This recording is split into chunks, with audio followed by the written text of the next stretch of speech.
Let's see if I can make this story time not be an hour long because it is only like 17 years of my life. Hey beauties, welcome back to my channel. Today is my very first story time, and this is going to be basically what happened to me and a story as to why I am again about to have surgery. Yep, I'm gonna have surgery again on my knee, separate knee this time, but still.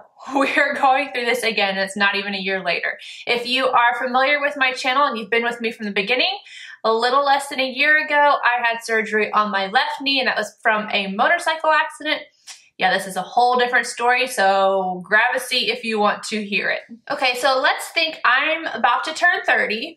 And basically this all started when I was 13 years old. So 17 years ago, this is when it all started. So just think little old Mel, like teensy little thing, 13 years old, at church. It was on a Wednesday night and I was running around. It was like after church, so it wasn't like I wasn't that kid, you know, running around in church when I shouldn't have been. It was outside and I felt my knee dislocate. So I was freaking out and I didn't know what happened at the time. I just felt like this really weird thing happened and it hurt really bad. And I went and I got my mom. I was like, Mom, this hurts, you know, freaking out, right? So she's like, it's fine. It's fine. I mean, that's what us moms do. We always say it's fine. Well, it happened again. And so she took me to the doctor. Lo and behold, I have a condition where it's something called floating kneecaps. So you're born with it. Normally your kneecap sits in like a groove like this and then it doesn't pop in and out. Well, I don't have that groove. So instead of being like this, underneath my kneecap is like this. So it just kind of can slide in and out. So the doctor gave me a brace and this was for my right knee. And I hated this thing. Like I hated it. I was a basketball player. I didn't want it, you know. And when you're 13, like you kind of start worrying about what other people think. And I really did not want to be in this brace. So stubborn, I'm stubborn. To this day, I am stubborn. I was stubborn. I was at basketball practice. I was not wearing my brace like I was supposed to. I blocked a shot because I'm good like that. It didn't go, like she did not make the shot because I blocked it. But her hip hit my hip and my knee dislocated. I hit the ground and I shattered my kneecap. Yep, shattered, done. Like when I tell you that was one of the worst pains, and I got my knee straightened back out, and then I could not bend it again. I did not know what had happened, but I could not bend it again.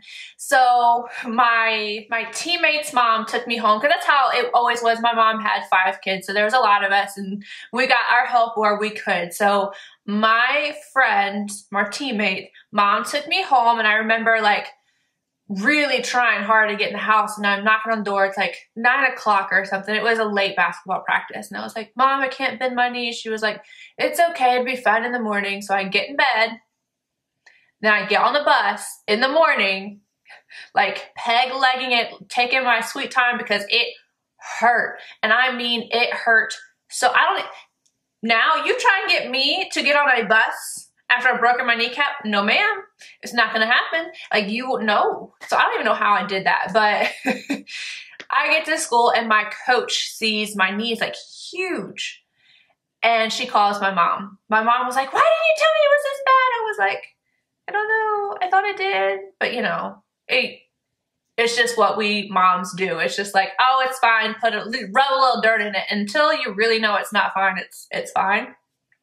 I go to the doctor, broke my kneecap. Like I said, I had to have surgery. So this is where it all started. And that I had to have another surgery after that because my bones was not cooperating with the screws they put in. So they had to take the screws out. And then I told them, I was like, you know, you left a piece in there. Like there's a piece floating around in there. And they did not believe me. It dislocated while I was at school because of that piece. And they had to go in. No, this is the real kicker right here. This one's bad. So I told them over and over and over again. I was like, I have a piece floating around in my knee. It's making it very unstable. And it hurts. And they're like, okay. So he's like, I'm just going to get the piece out.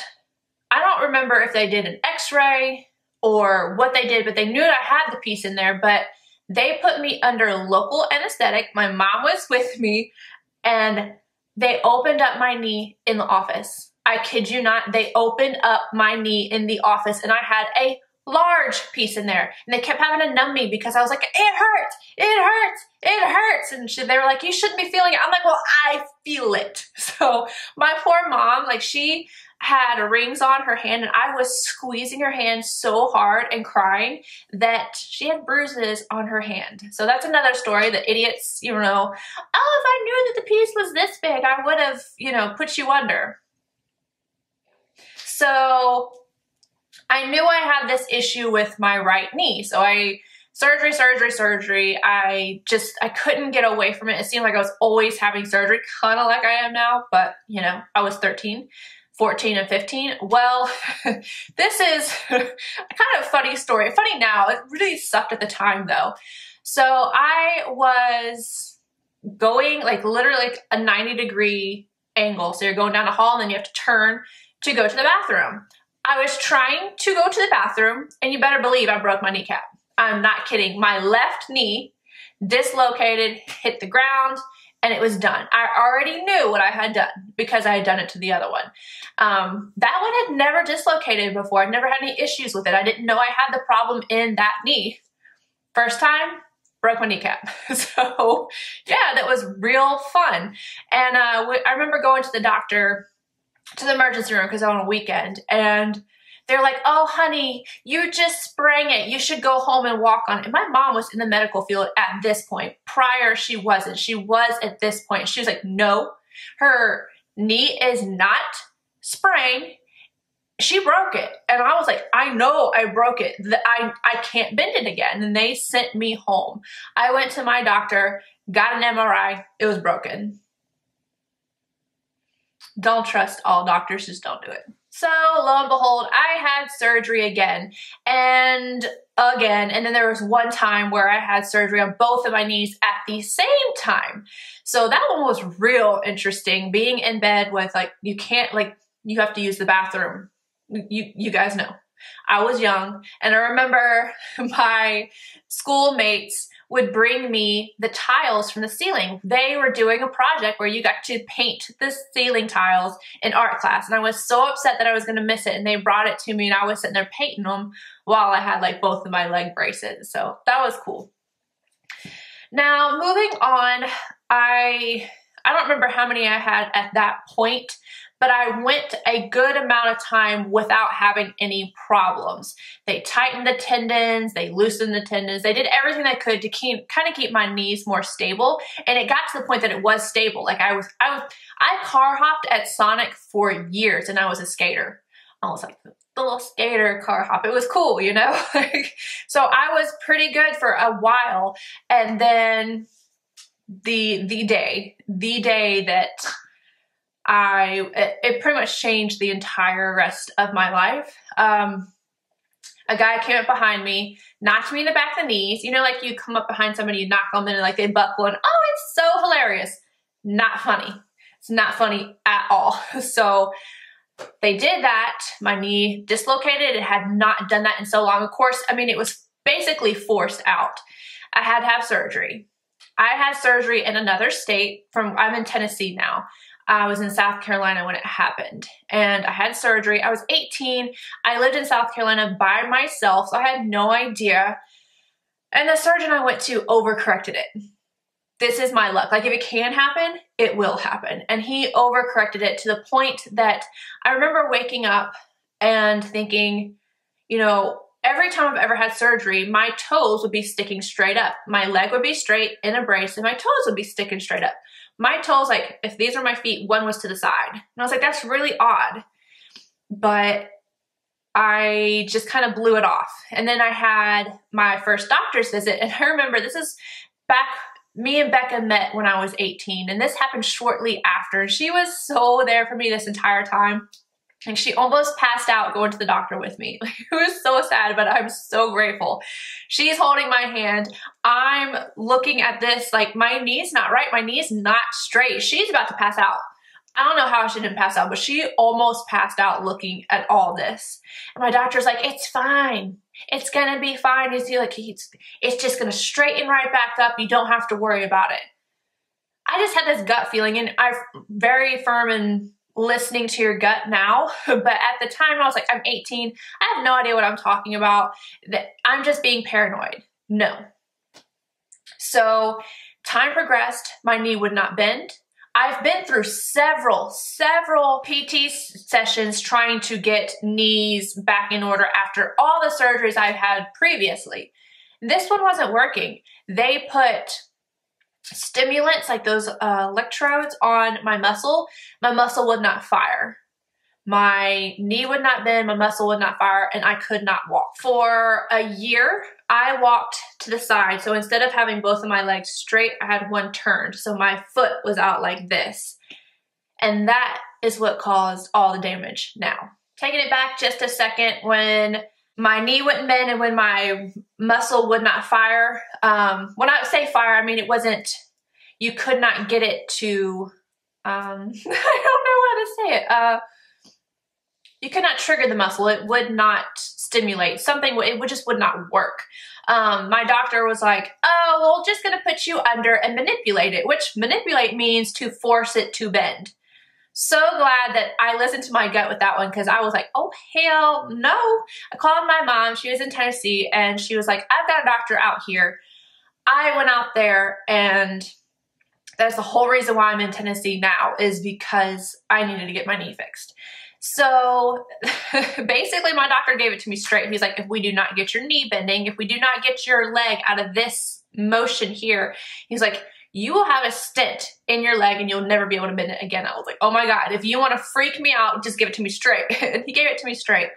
So I spent 5 years and I had several surgeries to fix the overcorrected mess that the first doctor had done. But because I had walked for over a year like this, the side of my bone just grinded against each other, and it's basically dead now. So little pieces keep breaking off, and I keep having surgery. I went like 6 years and I was good. I had no surgeries in between, but now if you met me in real life, I limp, and I hate admitting that I hate limping, and I hate people asking me, oh, honey, what'd you do to your ankle? Like, I know it comes from a good place, but I'm like, it's not my ankle, it's my knee. And then they're like, well, why? So I just started telling people it's my gangsta limp. Like, I'm limp because I want to, you know, that kind of thing. But really, it's just, I have waited and waited and waited, and it's gotten to the point now that I have to get it taken care of. I cannot walk around. Like, if I'm at work now, I have to be on crutches. So it just doesn't work out. And then I've had shoulder surgeries, so I can't be on crutches because it hurts my shoulder. So long story short, I'm about to have surgery again. And hopefully this is going to be the last one. And we are actually going to either do a partial or a full knee replacement. And granted, like right now I'm 29. In a week and a half, something like that, I will be 30. So I'm not sure if I'm going to be like 29 or 30 when I have it, and I won't know what I'm going to have either. So I'm going to wake up and be like, what'd you do, doctor? Is it partial or full? So I don't know what to expect, but I wanted to let you guys know what was going on. I figured it might be a little entertaining to hear, like, who breaks their knee going to the bathroom? Who does that? I do. But I am in high spirits for this. I am hopeful that maybe I can be done for a while again. I told the doctor, I was like, remember that time when I didn't see you for 6 years? I was like, I like you and all, but I kind of need that to happen again. So I don't know what's going to happen. I don't know until I wake up what he's going to do, but I am hopeful that I might lose my gangsta limp and might be a little bit more pain-free.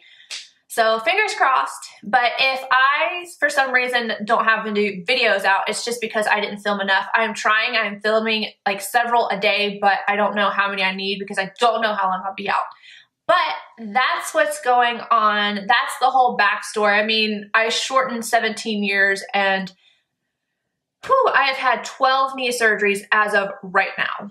This one will be the 13th surgery I've had. So I kind of compacted that all. I could go on for hours as to like some of the stories and this and that, but that's just the short version, and things are going to go well. And if I don't comment back to you guys right away, that is why, but I will be back and I'm gonna be better. So anywho, I hope you guys enjoyed this story time. I know it's kind of like a downer, but I try to keep it like peppy. So it is what it is. But I hope you guys enjoyed it. I will see you guys in my next video, and till then, I'll see ya.